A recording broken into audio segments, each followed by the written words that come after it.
Tu as toujours été égoïste, hurla Margaret devant tout le monde.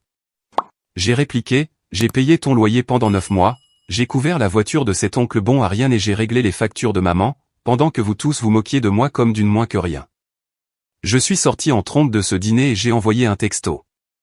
Je porte une vérité cachée depuis de nombreuses années. J'ai 28 ans et je m'appelle Édouard.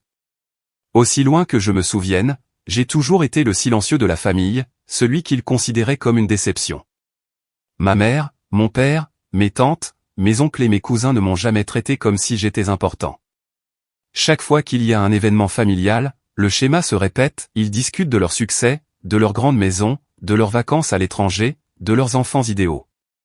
Et puis il y a moi, la personne qui n'a jamais semblé être à la hauteur, qui n'a jamais eu un excellent revenu ou fait de voyages coûteux.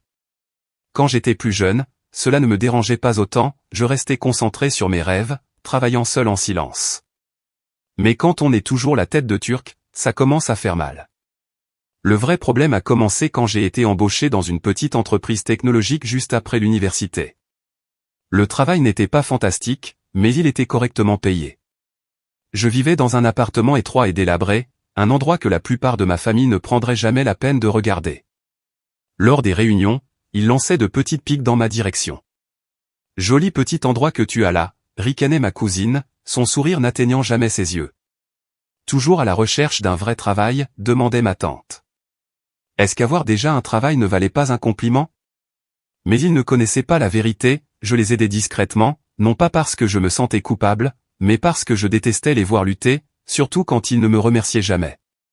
Mes parents avaient accumulé des factures de cartes de crédit pendant des années, achetant des choses inutiles et vivant bien au-dessus de leurs moyens. J'envoyais de l'argent de temps en temps pour aider à réduire leurs dettes. Mon oncle a failli perdre son véhicule plus d'une fois, et j'offrais quelques centaines ici et là pour éloigner la banque. Personne ne l'a jamais découvert, je voulais juste garder la paix, même si je devais porter leurs problèmes sans dire un mot et sans aucun mérite. Mais dernièrement, les choses ont commencé à empirer. Je ne suis pas sûr de ce qui a changé, mais leur attitude envers moi a évolué. Ils sont devenus plus grossiers, plus insultants. Un après-midi, ma cousine Margaret a invité tout le monde chez elle pour un week-end de retrouvailles. Je me sentais déjà épuisé par des mois de leur moquerie, mais j'espérais que les choses se passeraient différemment cette fois. Peut-être qu'ils verraient que je n'étais pas un raté comme ils le pensaient. Mais c'était toujours la même chose, des histoires de voyages somptueux en Europe, de stations balnéaires, de voitures neuves bon marché. Je suis resté silencieux, regardant vers le bas pendant qu'ils se vantaient de toutes les choses qu'ils pouvaient maintenant acheter, agissant comme si l'argent avait toujours été facile et qu'ils n'avaient jamais lutté du tout. Puis mon oncle a parlé. « Édouard, tu restes toujours dans ce minuscule appartement, dit-il, se penchant en arrière, souriant avec suffisance. Qu'est-ce qui se passe, mec? Je pensais que tu te débrouillerais mieux maintenant. Je n'ai pas répondu tout de suite. J'avais déjà entendu ce genre de choses, mais cette fois, la façon dont il l'a dit a été plus blessante, comme s'il pensait vraiment que je n'étais rien, comme si je n'avais pas ma place là-bas. Il s'était moqué de moi dans le passé, mais cette fois, c'était plus lourd. Oui, je suis toujours là, ai-je répondu calmement. Ça me convient très bien. Puis ma tante est intervenue, me lançant le regard habituel qu'elle lance avant de faire semblant d'être gentille. Édouard, chéri, il est peut-être temps que tu penses à progresser, dit-elle de ce ton faussement doux dont j'étais fatigué. Ce n'est pas bon pour ta santé de rester dans un endroit comme ça. Ne penses-tu pas que tu pourrais essayer un peu plus fort, peut-être faire plus d'efforts? Tout le monde s'est arrêté de parler pendant un moment. J'avais l'impression d'être assis seul à la cafétéria de l'école, avec des chuchotements qui volaient derrière mon dos. Puis mon oncle a ri, un rire fort et fier qui me donnait la chair de poule. Édouard ne réussira jamais, a-t-il dit, en sirotant sa boisson. Je le dis depuis des années. Peut-être qu'il a juste besoin de l'admettre. C'est à ce moment-là que j'ai atteint ma limite. Mes doigts ont commencé à trembler, mes dents se sont serrées, une vieille frustration est remontée en moi, mais je suis resté silencieux. Je n'ai pas parlé. La conversation a continué, mais le mal était fait.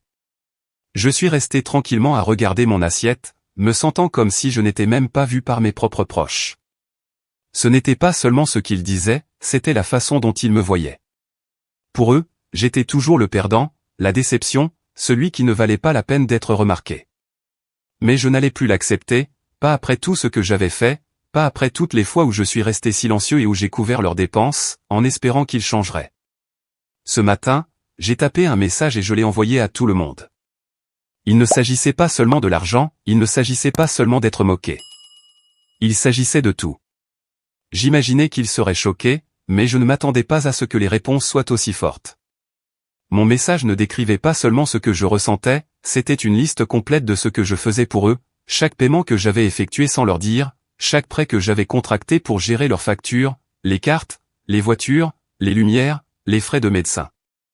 Je savais que ma tante ne pouvait pas s'en sortir puisque son mari n'avait pas de travail.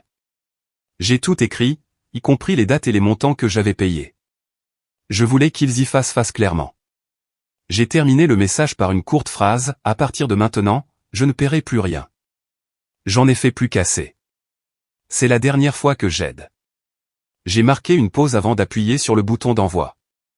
Une partie de moi pensait que cela pourrait se retourner contre moi, qu'ils essaieraient peut-être de tordre les choses, de me culpabiliser, de me faire sentir cruel. Mais une autre partie de moi se sentait libre, comme si je me défendais enfin. Je ne leur devais plus rien. Je n'allais plus continuer à jouer le rôle d'aide silencieuse. J'ai envoyé le message, puis j'ai attendu. Ils ont réagi exactement comme je l'avais deviné, mais plus fort que je ne le pensais. Quelques minutes plus tard, mon oncle a appelé. Il avait l'air en colère, et son ton était plus tranchant que je ne l'avais jamais entendu. « Édouard, dit-il, stupéfait, qu'est-ce que c'est que ça? Tu ne peux pas arrêter de nous aider comme ça. Tu nous soutiens depuis si longtemps, et maintenant tu agis comme si rien de tout cela n'avait d'importance. Qu'est-ce qui ne va pas chez toi? » Je n'ai pas répondu tout de suite. Sa voix me rendait malade, mais je n'allais pas me battre. J'ai donné parce que j'ai choisi de le faire, ai-je répondu, d'une voix ferme, mais je ne le fais plus. C'est fini. Je pouvais l'entendre essayer de parler m'ébutant sur ces mots. Tu crois qu'on n'a pas besoin de toi? Tu n'es rien sans cette famille. Ne t'en vas pas comme ça. Tu vas le regretter. Peut-être, ai-je dit, mais je ne regretterai pas de ne plus être votre banque. J'en ai assez. Juste après cela, mon téléphone s'est allumé avec un long message de ma tante. C'était précipité, plein de supplications. Édouard, s'il te plaît, ce n'est pas juste. On peut arranger ça. Tu ne comprends pas ce que nous avons traversé. Nous avons besoin de toi. Tu es le seul qui nous ait toujours aidés. S'il te plaît, ne t'en vas pas maintenant. Tout le monde compte sur toi. Je l'ai ignoré. Je savais que ce n'était que de la culpabilisation. Au fond, j'avais toujours su qu'ils ne se souciaient pas vraiment de moi, ils se souciaient de ce que je donnais. Et maintenant que j'avais arrêté de donner, je pouvais enfin voir leur vrai visage. Mais c'est alors que vint celui qui a le plus blessé. Vers midi, j'ai reçu un appel téléphonique de Margaret, la cousine qui avait organisé cette réunion de famille. Elle avait l'air nerveuse et bouleversée. « Édouard, je ne sais pas ce que tu imagines, commença-t-elle, mais tu ne peux pas nous faire ça. Tout le monde en parle. Que s'est-il passé? Pourquoi ferais-tu ça? Tu sais à quel point c'est embarrassant? Tu as tout gâché. » Je suis resté silencieux pendant un moment, la laissant continuer. J'avais déjà entendu ce genre de choses, mais cette fois, ça a touché différemment. Il ne s'agissait plus seulement de maintenant, il s'agissait de moi disant non, il s'agissait de me défendre enfin. Puis j'ai parlé. Margaret, je sais que tu es embarrassée, mais peut-être aurais-tu dû y penser avant que vous ne commenciez tous à m'ignorer comme si je n'avais pas d'importance. J'en ai donné plus qu'assez. Je n'attends rien en retour, mais je ne vais pas continuer à vous faciliter la vie pendant que vous me traitez comme des ordures. Donc non, je ne reviens pas pour tout réparer. J'en ai fini. Aucun son n'est venu de son côté pendant quelques secondes. Quand elle a repris la parole, sa voix était basse et incertaine. Tu fais un terrible choix, Édouard. Peut-être que oui, mais à ce moment-là, je m'en fichais. J'avais déjà pris ma décision. Les heures suivantes ont été comme si j'étais dans le brouillard, regardant mes proches s'effondrer lentement. Les appels n'arrêtaient pas d'arriver, les messages affluaient. Ils me suppliaient de réfléchir à nouveau, disant qu'ils ne pouvaient pas le faire sans moi, mais au fond de moi, je savais ce qu'ils voulaient vraiment, le pouvoir. Ils espéraient que je resterais silencieux, que je continuerais à sacrifier ma propre tranquillité pour leur confort. Puis quelque chose d'inattendu s'est produit. Ma mère, qui n'avait pas dit un mot pendant tout ce temps, a finalement pris contact. Son ton était tremblant, comme si elle s'effondrait à chaque mot. « Édouard, s'il te plaît, dit-elle, presque en pleurs, je sais que je n'ai jamais été douée pour le montrer, mais je me soucie de toi. Nous nous soucions tous de toi. Tu es mon enfant. Je ne veux pas que ça s'interpose entre nous. S'il te plaît, ne t'en va pas. Nous sommes désolés. » Sa voix s'est brisée. Pendant une fraction de seconde, j'ai eu l'impression que j'allais céder, mais je savais dans mon cœur qu'y retourner ne ferait que me blesser à nouveau. Il ne s'agissait pas seulement des paiements, il s'agissait de moi. J'avais besoin de me faire passer en premier. « Je suis désolé, maman », ai-je chuchoté, mais je ne peux pas continuer à faire ça. J'en ai fini. Elle a marqué une pause, puis d'une voix à peine audible, elle a dit, « Je comprends. Je ne veux juste pas te perdre, Édouard. » Et c'était la partie la plus douloureuse parce qu'à cet instant, j'ai réalisé que la seule façon de vraiment prendre soin de moi était de les laisser partir. J'ai mis fin à l'appel. Ma poitrine était lourde, mais je suis resté ferme. Je pensais que je me sentirais bien, mais ces mots sont restés avec moi. Je voulais croire que j'avais fait le bon choix, mais une partie de moi ne pouvait pas se défaire du sentiment que tout s'effondrait plus vite que je ne pouvais le contrôler. Le lendemain, j'ai été frappé par un flot de messages.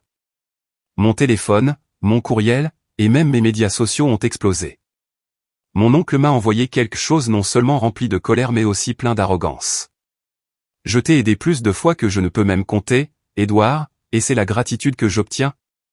Tu crois vraiment que tu peux rejeter ta famille juste parce que tu es trop fier pour admettre que tu nous as utilisés tout ce temps ?» Ces mots ont été comme un coup de poing dans l'estomac. Les utiliser? Il ne m'a jamais demandé si j'allais bien. Il n'a jamais montré d'inquiétude pour moi, seulement pour l'argent que je lui remettais. Je n'ai pas pris la peine de répondre. Je l'ai bloqué sans hésitation. Je n'avais aucun intérêt à faire des allers-retours avec lui. Mais la vraie réaction est venue peu après. Quelques heures plus tard, Margaret a appelé. Sa voix était instable, comme si elle était sur le point de pleurer, mais ce n'était pas sincère, c'était de la panique. « Édouard, tu dois arrêter ça, dit-elle. Tu es en train de déchirer cette famille. Tout le monde en parle. Ils pensent que tu as perdu la tête.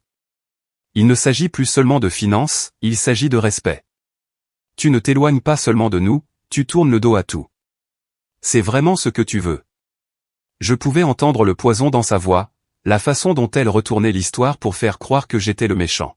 « Je fais ce que je dois faire, Margaret, » ai-je répondu fermement. « Tu ne sais pas ce que c'est de donner et donner et donner et de ne rien recevoir en retour. Il ne s'agit plus d'argent, il s'agit de ma santé mentale. » Mais elle ne s'est pas arrêtée. « Tu agis de façon égoïste.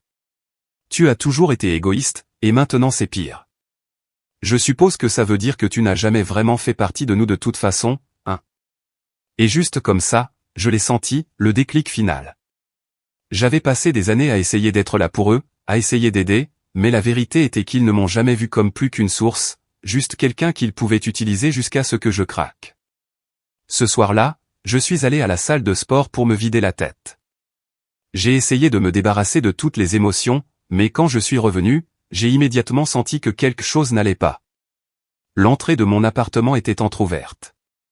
Une vague de panique m'a frappé en entrant. Tout semblait pareil, sauf une chose, une note était collée au réfrigérateur avec de grandes lettres qui disaient « Nous devons parler ». L'écriture était instantanément familière, c'était celle de ma mère. Je ne savais pas si je ressentais plus de peur ou de rage en ouvrant l'enveloppe. À l'intérieur se trouvait un message dur et colérique. Ce n'était pas destiné à arranger les choses, c'était destiné à blesser. Elle me reprochait de tourner le dos à la famille, de ruiner tout ce qu'ils avaient fait pour moi au fil des ans. Ce n'était pas une culpabilité bienveillante, c'était le genre de reproche utilisé pour piéger quelqu'un, pour me convaincre que je leur devais pour toujours. En lisant, mes doigts ont commencé à trembler.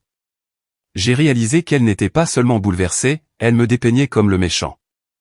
Elle voulait que je cède, que je retombe dans le rôle du fils silencieux et obéissant qui se sacrifiait toujours pour les autres. Mais ce n'était pas la fin. Le lendemain matin, pendant que je me versais du café, j'ai reçu un appel d'un numéro que je ne reconnaissais pas. J'ai répondu. C'était mon père. « Édouard, commença-t-il, son ton étonnamment ferme, qu'est-ce qui se passe ?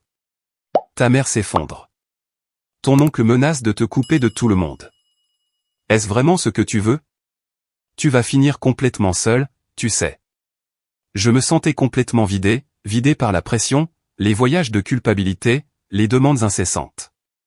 Une partie de moi voulait raccrocher, mais je suis resté en ligne. Papa, ai-je dit, ma voix plus basse que je ne le voulais, toi et maman avaient toujours dit que je devais me concentrer sur la réparation de ma vie. Eh bien, voilà à quoi ça ressemble. Je coupe tous les liens. Je ne peux pas continuer à donner alors que tout ce que je reçois en retour, c'est de l'amertume. Il y a eu un silence. Je pouvais l'entendre respirer lentement, ne sachant pas quoi dire. Finalement, il a repris la parole, cette fois avec un ton incertain. Ce n'est pas ce que font les familles, Édouard. On ne quitte pas les gens qui nous ont élevés. On ne tourne pas le dos à son propre sang. Je ne déserte personne, ai-je répondu. Les mots ont jailli sans hésitation maintenant. Je me défends enfin. Je ne suis pas votre machine à sous. Je mérite mieux que ça. Autre pause. Puis vint une douce respiration et une froide réponse. Tu fais une énorme erreur. Tout le monde va souffrir à cause de ça. Tu vas t'en rendre compte bientôt. Puis il a mis fin à l'appel. À ce moment-là, je savais qu'il n'y avait pas de retour en arrière. Ils n'étaient plus seulement en colère, ils étaient désespérés de conserver leur pouvoir sur moi, de me ramener sous leur contrôle. Mais quelque chose en moi avait changé. Je sentais un feu, une sorte de force que je n'avais pas ressentie depuis des années. Pour une fois, je me faisais passer en premier, et cela donnait l'impression d'être enfin libre. Mais cela ne s'est pas arrêté là, loin de là. Le lendemain matin, alors que je sortais pour aller au travail, j'ai remarqué quelque chose sous l'essuie-glace de ma voiture. Au début, j'ai cru que c'était un prospectus. Puis j'ai vu l'écriture, grasse, nette, familière. Tu vas le regretter, Édouard. Ce n'est pas fini. Je n'ai pas reconnu l'écriture tout de suite, mais quand j'ai retourné la note, mon cœur a coulé. C'était de Margaret, ma cousine. Elle l'avait écrit elle-même et l'avait placé là. Mon estomac s'est retourné.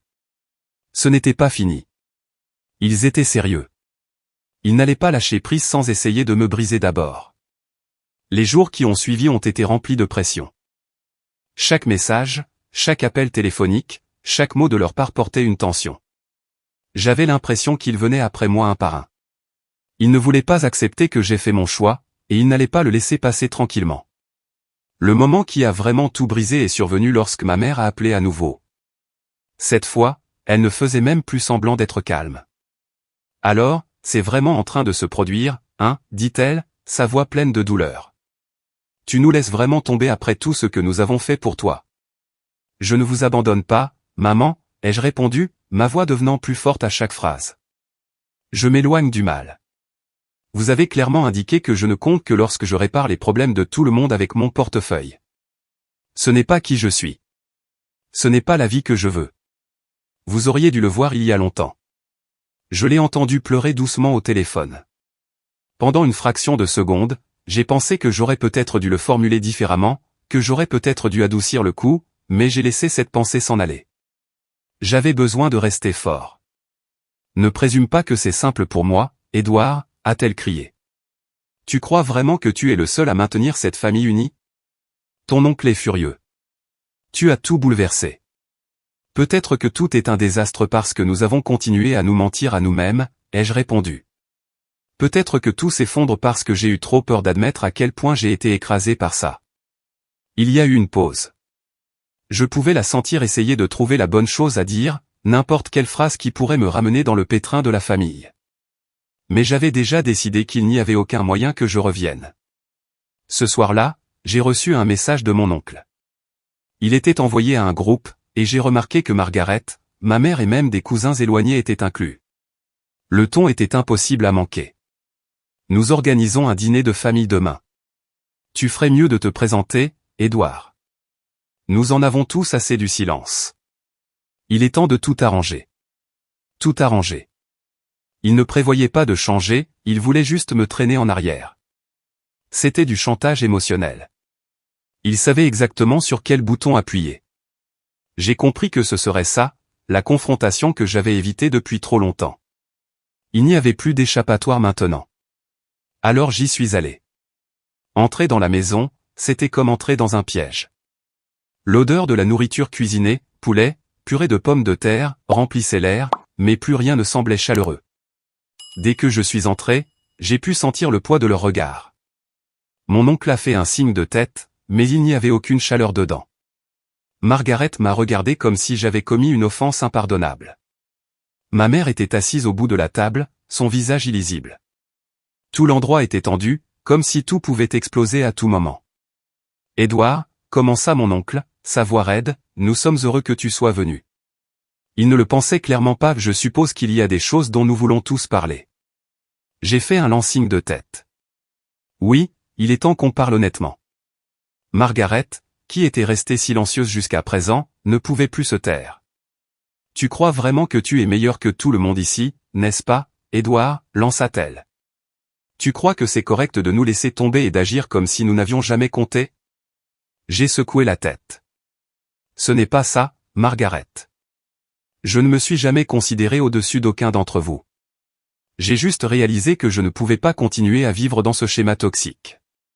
J'ai passé des années à vous couvrir tous, à payer des choses, à gérer des dettes, à régler des problèmes, et tout ce que j'ai jamais reçu en retour, c'était des reproches et du contrôle. Je ne peux plus le faire. Mais nous avons besoin de toi, Édouard, interrompit ma mère, sa voix tremblant mais forte. Nous avons tous vécu tellement de choses ensemble. Nous sommes toujours ta famille. Tu ne peux pas juste t'en aller. Je ne vous abandonne pas, ai-je dit, ma voix stable mais ferme. Je quitte la pression constante.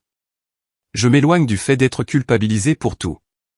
J'ai passé toute ma vie à essayer d'être l'enfant parfait, le neveu serviable, celui vers qui tout le monde se tourne, mais personne ne m'a jamais laissé être qui je suis vraiment, et j'en ai fini de faire semblant.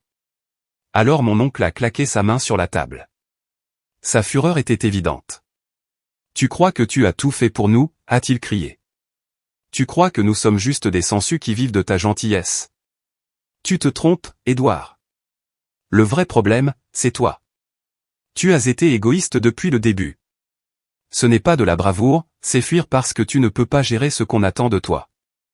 Je n'ai même pas réagi. Peut-être que c'est mal de me concentrer enfin sur moi-même, mais vous savez quoi? Je suis épuisé d'être la seule personne qui se soit vraiment souciée de cette famille. Vous ne faites tous attention que quand vous voulez quelque chose de moi. Je ne dois plus rien à personne ici. Personne n'a parlé. Le seul son dans la pièce était celui de Margaret qui pleurait doucement. Les yeux de ma mère étaient fixés sur moi, grands ouverts, remplis d'un mélange de douleur et d'incrédulité. Je comprends que c'est difficile à entendre, ai-je continué, mais c'est ce que je dois faire.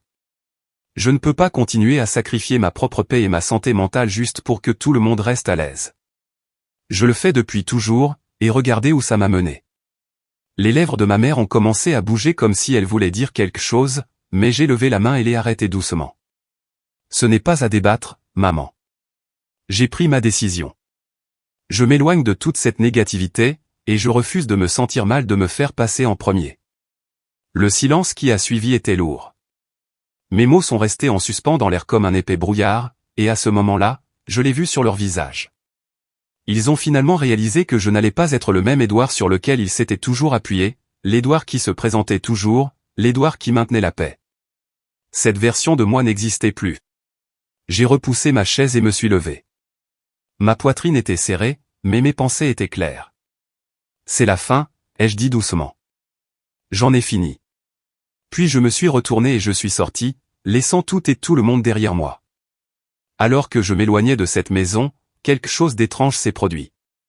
Je me suis senti calme. Le drame, la culpabilité, la pression émotionnelle, tout était derrière moi maintenant. J'étais enfin libre.